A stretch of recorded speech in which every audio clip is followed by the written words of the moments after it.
Sadakallahu aliyyul azim.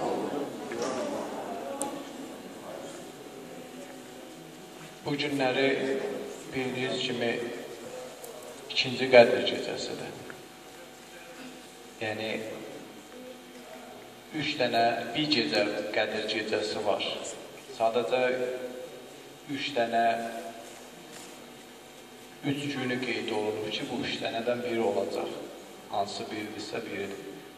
Bəzi rəvayətlərdə var ki, axırıncı 10 günün gərək əhya saxlayasan ki, hansı biri olsa bunun içindədir. Hələ alimlərimizdən biri Şərhümənin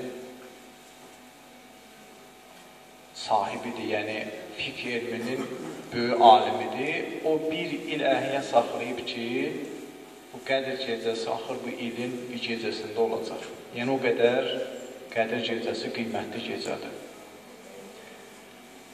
Xatırladım ki, oruc əmri Peyğəmbərimiz Peyğəmbərliyə seçiləndən 7 il sonra gəldi. 7 ildən sonra Allah oruc əmrini verdi ki, oruc tutsunlar. Necə ki, namaz əmri də Peyğəmbərimiz Peyğəmbərliyə seçiləndən 3 il sonra gəldi. İslam hökmləri tədricən gəlir və sonda kamilləşir. Yeganə əməldir ki, əzalarla görülmür, amma əməldir. Yəni, yoxdur, amma əməl sayılır. Məsələn, fikrimi tam açıq ifadə eləməkdən ötürü qeyd eləmək istəyirəm. Məsələn, namaz, əzalarla onu icra edirsən, görsənir ki, bu namaz qılır. Bu, reallıqda görsənən bir əməldir. Cihad edirsən, canınla hərəkətdə olursan, əl və silah götürürsən, görsənir ki, bu əməl edir. Xumus verirsən, pulundan verirsən. Yeganə İslamda yeganə əməldir ki, reallıqda heç nə görsənmir. Yoxdur, amma var. Yəni, fikrimi çatdıra bilmirəm, ona görə bu cür deyirəm. Reallıqda yoxdur, amma var. Yeganə əməldir İslamda ki, görsənmir. Amma əməldir. Özü də ki, İslamda yeganə əməldir ki,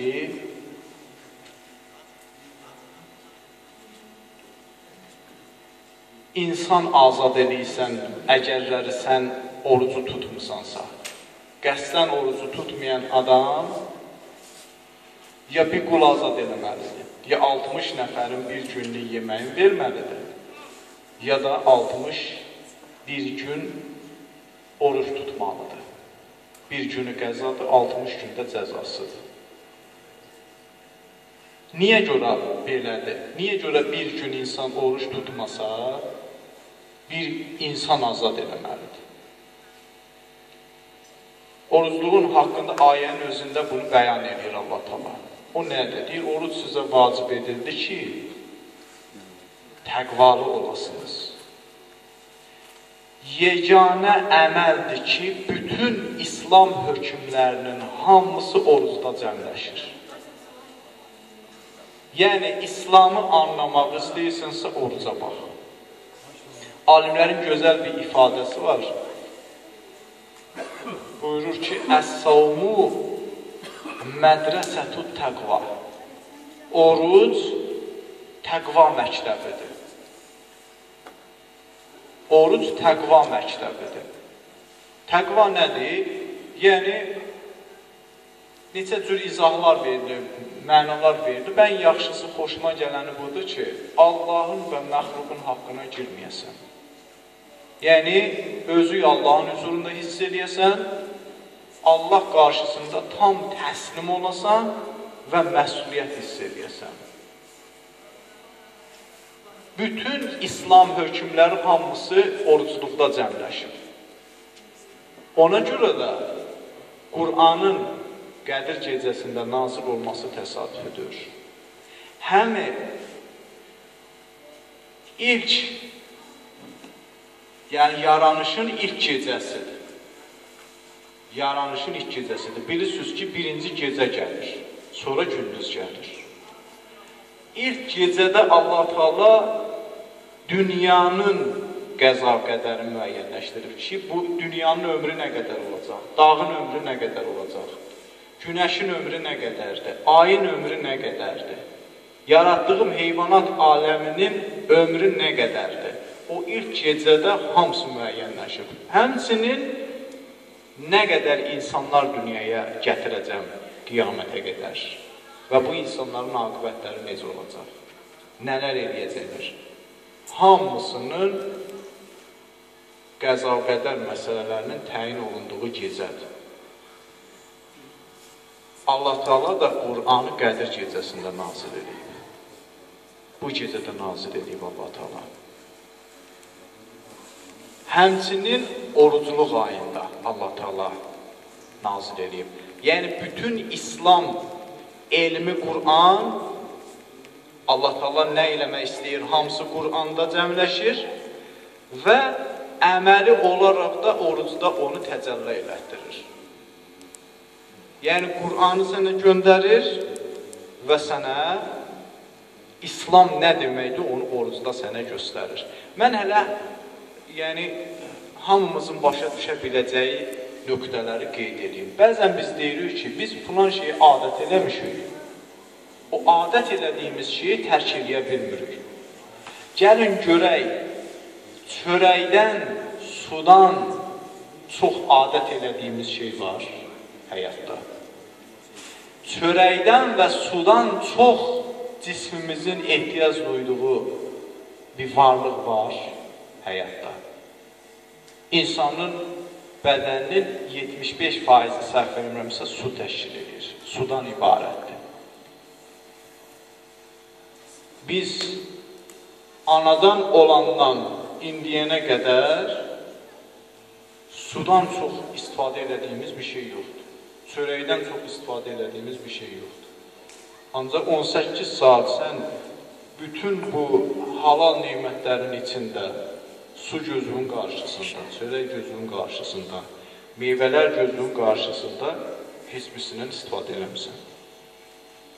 Allah Teala bizə bunu başa salır ki, nətər ola bilir ki, bədənin 75% su olan varlıqsan sən. Gündə bundan istifadə edirsən. Nə qədər insan, bəlkə də gün ərzində bir 6-7 litr su istifadə edirsən. Mən az dedimdə çox istifadə olunur təbii ki. Nətər ola bilir ki, sən sudan özünü qoruya bilirsən. Bəzən də sən su yadına düşmür. Susda sonda onu içmək yadına düşmür ki, mən gedim bir krantın yanında bir su içim. Heç o bizim fikrimizə belə gəlmir.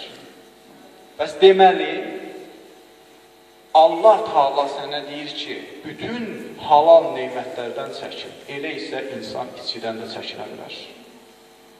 Elə isə insan ona ziyan olan bütün işlərdən çəkinə bilər.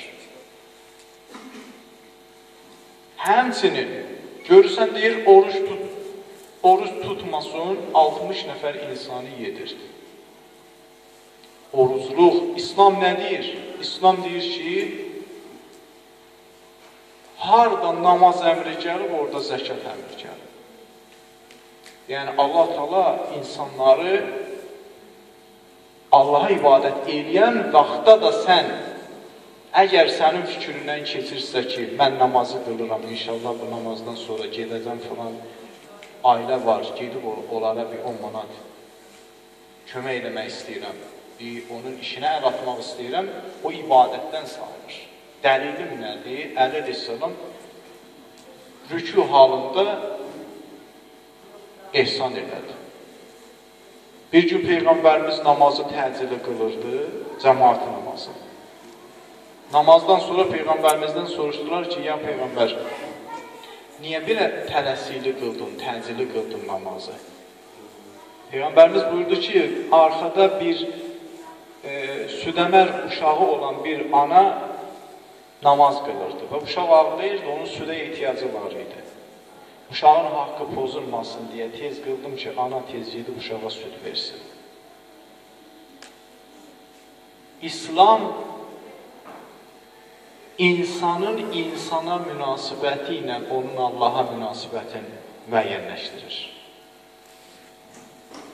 Bugün insanın insana münasibəti necədirsə, deməli Allah Teala'ya da münasibəti özürdür. Bu günləri siz görürsünüz ki, Vəhabilər İraqda, Suriyada, Yordaniyada nə işgəncələr verirlər. Onların elə insanlara münasibəti necədirsə, Allah Teala'ya da münasibəti o cürdür. Onlar elə Allahdan da bezirlər. Nə üçün deyirəm ki, insanın insana münasibəti necədirsə, Allaha da münasibəti o cürdür? Çünki insan bir şeyə daimi şəkildə vərdiş eləyəndə artıq o şey insanda xasiyyətə çevrilir. Orada hədd qoymur, buna qəzəb eləyim, buna sevgi göstərim olmur. Əgər insan insanlara qarşı kinlidirsə, elə Allah Teala'ya da qarşı kinlidir. İnsanın insanlara olan sevgisi çoxdursa, Allah'a da sevgisi çoxdur. Çünki o cür davam elədikcə, bir əməli davam elətdirdikcə o insanda xasiyyətə çevrilir. Artıq da dediyim kimi, sədd qoymur ki, buna sevgi göstərim, buna qəzəb göstərim. Onun üçün də oruc tutan insan əgər xəstədirsə, tuta bilmir. Deyir, 750 qram bir imkansız ailəyə dəstək olur. Bütün İslam fəlsəfəsinin hamısı Allah Teala orucluq ayında qoyub və orucda qoyub. Görürsünüz, elm də orucluqda gəlir. Yəni Allah Teala'nın bizə göndərdiyi ilahi qanunlar da orucluqda gəlir. Əməli olaraq da orucluqda gəlir. Əməlimizdə, yəni orucluqda İslam öz təzahürünü göstərir. Nə üçün? Ayənin axırında deyir ki, təqvalı olasınız deyə oruc sizə vacib edildi. Əli və İslam Nəhcül Balağada 252-ci xütbədə olmalıdır, ya bilmirəm 251 təxminən bu aralardadır. Üzr istəyirəm, xütbədədir, qısa kəlamları var Nəhcül Balağanın axırında. Orada bunu qeyd edir. Buyurur ki, Allah orucu vacib edədir ki, insanların ixlasını yoxlasın. Oruç tutmaq insanın ruhun təmizləyir, qəlbin təmizləyir. Çünki elə bir əməl deyil ki, onu sən göstərəsən.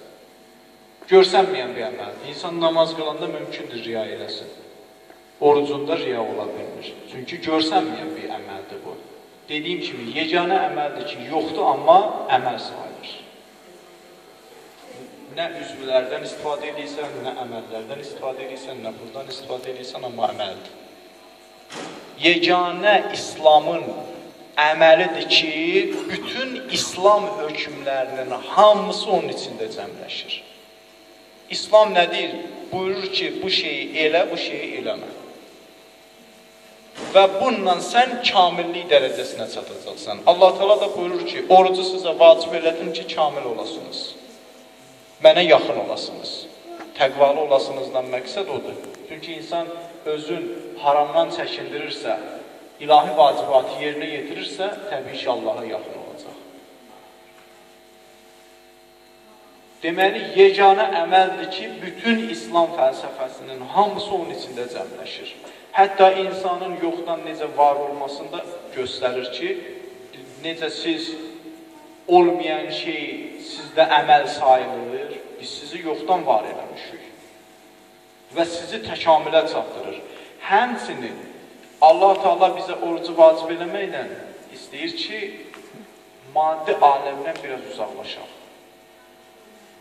Təbii ki, mənən uzaqlaşaq. Əməli olaraq insanlar ruzu dalısıcan getməlidir, çalışmalıdır. Amma Allah Teala orucu bizə vacib eləməklə maddiyyətdən uzaqlaşıb Allaha yaxın olmaq öyrədir bizə. Gör nə qədər yüksək əməldir ki, bir insanın həyatını xilas eləməlisən. Əgər sən qəsdən oruç tutmayırsansa, bir dənə qul azad eləməlisən. Bir insan həyatı xilas eləməlisən sən. Ya da ki, 60 nəfər insanı doyuzdurmalısan. Cəzası ilə də Allah İslamı anlatmaq istəyir insanlara ki, istəyirsən Allaha yaxın olasan, bir insanın həyatını xilas eləməlisən. O bir dənə insanın həyatını xilas eləməyin keyfiyyəti orucda da var. Təsəvvür elə gör nə qədər böyük əməldir ki, sən oruç tutursan, onun dəyəri bərabərdir bir insanın həyatını xilas eləməyə. Ən azı öz həyatını xilas edirsən. Elə biz inşallah Qədir gecəsinin əməllərində də duada bu var ki, ilahi bizi cəhənnəm odundan xilas elə. Duanın əvvəlində Allaha yalvarırıq ki, ilahi sənə yalvarırıq, Qur'anın hörmətinə bizi cəhənnəmdən azad elə. Deməli, bir nəfərin oruç tutması onun cəhənnəm əzabından xilas olmasıdır. Yəni, ən azı özün xilas edir. İndi əgər sən oruç tutmursansa, özü cəhənnəmdən xilas eləməkdən ötürü başqa bir insanın həyatını xilas eləməlisən. 60 nəfər insanın bir günlük yeməyin verməlisən ki, sən cəhənnəm əzabından xilas olasan. Bayaq Tövbə surəsindən bir ayə oxuyurduq, 3-4 nəfər əyləşmişdik. Bu ayədə Rəbbimiz buyurur ki, siz qızıl gümüş ki toplayıbsınız, onu Allah yolunda xərcləmisiniz, qiyamət günündə o qızdırılacaq, sizin alnınıza, böğürlərinizə və kürəyinizə dağ qoyulacaq. Bizə əgər oruç tutmuşsansa, Allah Teala buyurur ki, sən onu 60 nəfər insana yemək verməlisən. Yəni, insan o əməli tərk eləyəndə də Allah Teala onun tərki ilə, cəzası ilə də İslamın nə olduğunu anlatmaq istəyir. Hələ bir insan orucunu haramla açarsa, məsələn, araqla orucunu açsa, 3 dənə kəffaranın üçün də verəcək. Həm gərək qul azad edir. Həm gərək 60 nəfəri doyurda, həm də gərək 61 gün oruç tutmalıdır. Onun da bir ayın 30 günü fasilə yaratmadan tutmalısan. Həm də orucluğun bir gününü Allah Teala 61 günə bərabər verir. Günü də bunun qiymətlidir orucluq ayına. Xülasə, yəni bunların hamısını tam əhatə eləmək çətindir bir 10 dəqiqə, 15 dəqiqə söhbətin içində. Elə təkcə burasını xatırlatmaq istəyirəm ki, orucun da görürsünüz, 7 ildən sonra oruc əmri gəlib. 7 ildən sonra. Yəni, İslamın əvvəl Allah Teala müəyyən hökmlərin, əmrlərin ki, gətirəndən sonra canlı İslamı görmək istəyirsənsə, baxın. Oruc sizə vacib edildi ki, təqvalı olasınız. Qur'anı Rəbbimiz niyə nazil edib? Allah Teala Qur'anda buyurur ki, bu bir kitabdır ki, heç bir şübhəsi yoxdur. Təqvalı insanları hidayət edir. Oruç tutmaqda insanı təqvalı edir. Qur'anı da Rəbbimiz Allah göndərib ki, elə təqvalıların məqamını uzatsın. Təqvalıları qabağa aparsın. Bu bir, başqa bir Qur'an ayəsində Allah Teala buyurur ki, bu Qur'an sizi sarsılmaz yola hidayət edir. İnne hazəl Qur'anə yəhdi liddəti hiyə qıvam. Bu kitab, bu Qur'an ən möhkəm yola hidayət edir. Sarsılmaz yola hidayət edir. Odur ki, mən bu əvvəldə bir Qur'an ayəsi qeyd elədim ki, Peyğəmbərimiz buyurur ki, bu Qur'an mənə vəhy olunub ki, ərəblərə deyir, oturduğu səhabələrə deyir ki, sizi qorxuzan bundan sizə haqqı çatdıran və bu Qur'an kimə gedib çatıbsa, onlara təbliğ edəyəm, onlara çatdıram haqqı. Bu da ki, Ənam surəsinin 19-cu ayəsidir. Deməli, Quran bugün bizim əlimizə çatıb. Biz istəsək ki, İslam hökmləri olduğu kimi anlayaq, Qurana müraciət etməliyik. Heç birimizin vaxtı keçməyib oxumaq üçün. Siz bildiyiniz kimi, Sistani ağanın 80-dan yuxarı yaşı var. Bəlkə də 90-a yaxındır. 90-dır. Bugün də onun əlindən kitab yerə düşmür. Bu günləri istəsək ki, biz haqqı Allah deyən kimi dərk edək, gərək ki, Qurana baxaq. Bu dediyim sözlərində hamısını Qurandan əldə eləmişəm. Ki, İslamın bütün hökmləri, bütün fəlsəfəsi, hamısı Allah orucda göstərir. Oruc İslamın canlı nümunəsidir. Oruc insan iradəsini tərbiyə edir. Oruc insanda səbir yaradır. Oruc insanda Allaha yaxınlıq yaradır. Allah Teala'ya sevgi yaradır. Oruc insanın maddi aləmdə orta həddi seçməyi göstərir.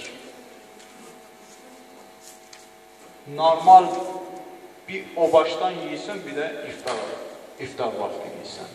Gündə 2 dəfə.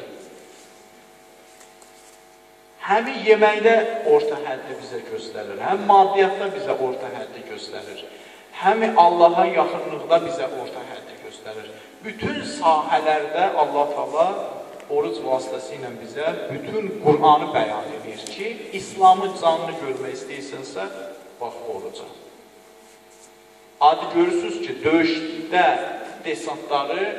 desantlara təlim keçəndə, kəşfiyyatçılara təlim keçəndə, kəşfiyyatçı gedir, tək qalır. Ona yemək gətirən yoxdur. Ona öyrədirlər ki, sən ac qalmağı öyrəşməlisən. Ola bilər, sən düşməni güdmək üçün lazım gəlirsə, balotaların içinə girməlisən, palçığın içinə girməlisən. Oruculuq da bizə onu öyrədir ki, zaman gələr, ac qalarsan, dözümün olmalıdır. Allah Teala Quranın bu başqa ayəsində Allah buyurur ki, biz sizi qorxu ilə, aclıqla, canuzda, maluzda, bəhrələrinizdə nöqsan yaratmaqla sizi imtihan edirəm. Oruc bizə o çətin anlar üçün bizə səbir göndərir. Səbir yaradır bizim içimizdə. Allah Teala Quranda buyurur ki, biz orucu sizə vacib eləmədik ki, sizə çətinlik yaradaq. İstədik, sizə asanlıq yaradaq. Onun asanlıqlarından da biri budur ki, o dəhşətli günlər üçün səndə dözüm yaradır. Allah Teala. Oruc vasitəsində. Ki, yəni sənə səbirli olmağı Allah Teala bunun vasitəsilə göstərir. Odur ki, Allah Teala bizim üçün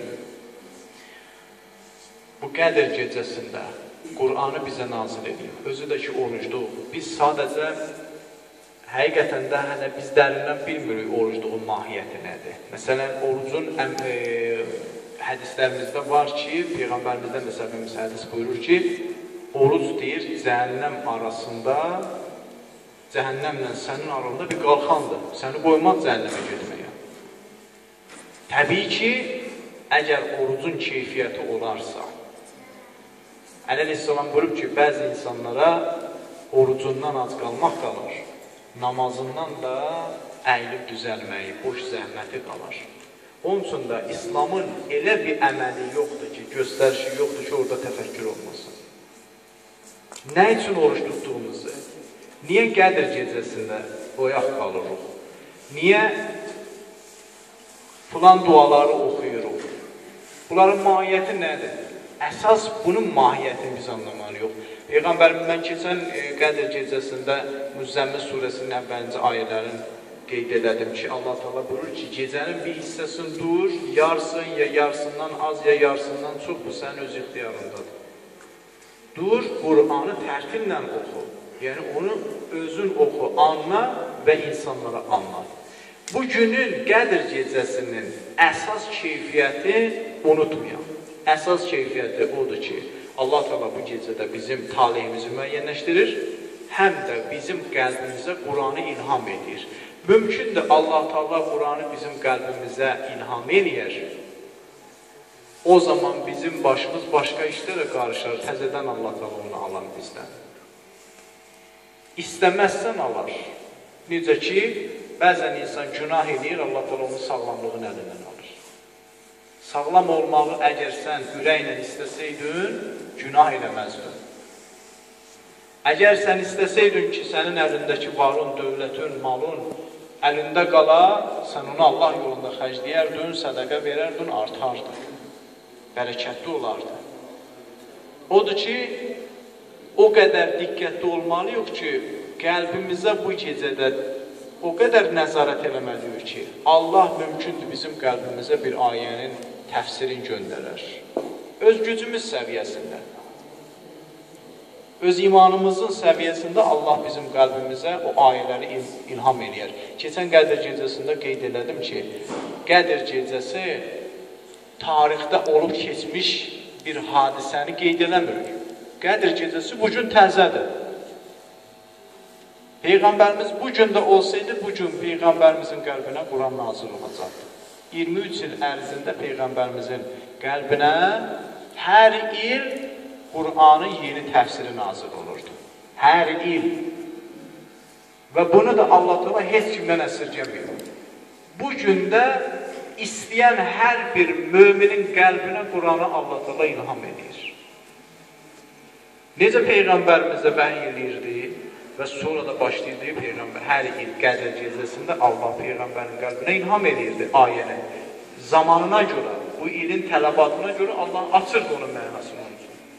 Bu zamanımıza görə də Allah Teala Quranın mənası bizim üçün açacaq bu gecə inşallah. Əgər istəyimiz o Quranın mənasını başa düşmək üçün artarsa.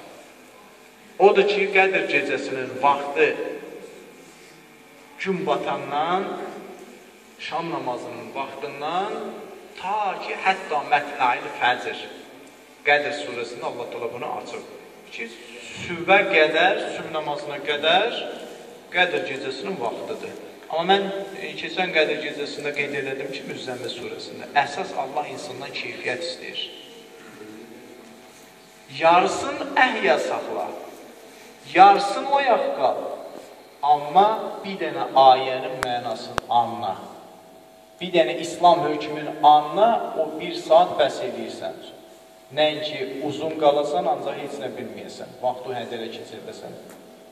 Odur ki, bizim indi dualarımızda mən özüm az edirəm ki, səbəb nədir? Səbəb odur ki, fərdi olaraq Allaha yalvarmaq ümumi proqramlı şəkildə görülən əməldən fəzilətdir. Ümumi olaraq dua eləyəcək, onun qəbulu daha yüksəkdir. Amma Allahla danışmaq üçün fərdi lazımdır.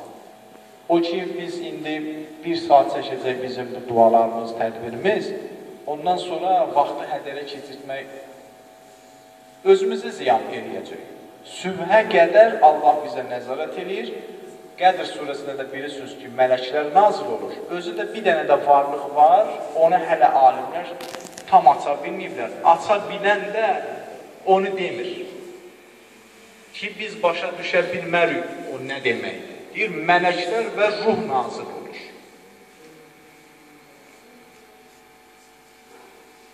Çünki əgər mələklərdən olsaydı ruh, elə mələklər deyib də ümumi olaraq qeyd edib, mələklər nazil olacaq. O ruh nəsə başqa bir varlıqdır. Allahdan xüsusi indirilir yer üzərinə. O ruh da bizə nazil olur. Hələ o bizim qəlbimizə nazil olur. Yerə nazil olur, ayənin özündə də göstərilir. Mələklər və ruh nazil olur hər bir işdən ötürü. Ruzimizlə bağlı, imanımızla bağlı, təfəkkürümüzlə bağlı, ağlımızın inkişafı ilə bağlı hər bir şeydən ötürü nazil olur. Ona görə, əgər biz onlara etinasız elə yanaşarıqsa, onlar da bizə etinasız olarlar. Çünki başqa ayədə Allah təala buyurur ki, Rəbbimiz Allahdır deyib üstündə möhkəm dayanan şəxslərə mələklər nazil olar və Allah Taala'dan onların bağışlanmasını istəyər. Odur ki, biz bu dualarımızdan sonraki indi yarım saat o başdan vaxtımız qalacaq, 1 saat qalacaq, onları həzərə verməyək. O tədbir qutarıbsa, çəkilib tində Allah Taala ilə danışmaq lazımdır. Bir Quran tərcüməsi varsa, açıb onu baxmaq lazımdır. Və bir-birimizlə danışmaq lazımdır. Sizin bir şeyi də yadınıza salım, söhbətimi tamamlayıram inşallah. Bəzi məsələlər var ki, Allah Taala insanlara verib o şəxsiyyəti. Məsələn, sən istəyirsən ki, 10 dənə kitab oxuyasan, o içindəki o fitrətdən gələn səs var. O nəsə anlamaq istəyirsən, anlaya bilmirsən. İstəyirsən 5 dənə kitab oxuyasan, 10 dənə kitab oxuyasan, zəhmət çəkib oxuyursan, görürsən 5 dənə möminlə bir yerdə oturursan, dini söhbətlər eləyirsən, görürsən ki, Allah Taala o 5 möminin birinin dili ilə sənin içindən ki, o tələbatı o ödədi. O açdı sənə ki, nə idi? Sən sual verməyirsən, sadəcə söhbət əsnasında o açılır. Bəzi məsələləri Allah kitab oxumaqla insana açmır. Bəzən də vəhdətdə açır onun bəyanı sənin üçün. Nə qədər böyük alim olasan, vəhdətə gəlməsin Allah Taala onu açmayacaq. Bəzi şeylər var, oxumaqla açılır. Bəzi məsələlər də var ki, bəzi suallar da var ki, bəzi dərdlər də var ki, o vəhdətdə açılır. Allah insana verdiyi qiyməti heç bir varlığa verməyib. Ona görə Allah Taala kimə nə söz demək istəyirsə, elə insanın dili ilə də başa salır. Salavat deyə Muhammed Ali. Allahümmə salli ala Muhammed. Bunu da sonda xatırladım ki, Allah Taala ixlasa verdiyi qiyməti əməllərin içində. Yəni, bütün əməllər o ixlasa bağlıdır. İxlasa verdiyi qiyməti heç nəyə verməyib. Nə qədər dualar ayələrdə də var, Bəyyinə surəsinin səhv 5-ci ayəsində də Allah Taala buyurur ki, dininizi Allaha xalis edərək ona ibadət edin. Nə qədər gücümüz varsa, içimizdə Allaha ixlas yaradaq. İxlasın da alimlərin gözəl bir tərifi var. Allahdan başqa heç nə fikirləşməmək. Allahdan başqa heç kim üçün iş görməmək. Hətta özü üçün də iş görməyəsən. Düşünməyəsən, mən bunu eləyirəm, cəhənnəmə getməyim, mən bunu eləyirəm, cənnətə gedim. Əsl ixlas Allahdan başqa qarşında heç nə görməyəsən. Bu ixlası yaradacaqsansa, o ixlas özü xüsusi bir nur olacaq və içində sənin üçün, elm üçün bir qapı açacaq. Allah Taala elə belə yerə demir ki, ya Peyğəmbər, mən sənin sünüyü açdım və Quranı oraya yerləşdirdim. Həmən o sinəsini genişləndirmək, ixlası genişləndirməkdir, paçlığı genişləndirməkdir. Çünki Quranın başqa ayəsində Allah Taala buyurur ki, o kitaba paçlardan başqa heç kim yaxınlaşa bilməz. Hamı Quran oxuya bilər, amma Allah ki, öz içində sirri var, öz sirrin hər adama açmaz. Mümkündür bir adam 50 dəfə Quran oxuyar. Amma ixlası olmazsa, Allah onu özünə məhrəm bilməyəcək. Məhrəm bilmədiyinə görə də sirri açmayacaq. Allah İmam Zaman xatirinə bizim də qəlbimizdə ixlasımızı gücləndirsin. Amin. Bizim də qəlbimizi pak etsin. İnşallah bizləri də Peyğəmbər və Əhl-i Beytlə məhşərə gətirsin. Amin. Namazın da qaydası belədir, hər gündəki kimi. Yəni, keçən Qədir gecəsində də qıldıq bunu. 2 rəkət namazdır. Həm bir də Qul Huvallahı 7 dəfə oxuyacaq, sonra rükû, səcdə, qalxacaq, yenə həm 7 dəfə İxlas surəsi, yəni Qul Huvallahı oxuyacaq, yenə rükû, səcdə, təşəhhüd, salam, sonra da ki, indi o zikirləri də bir-bir xatırladacaq.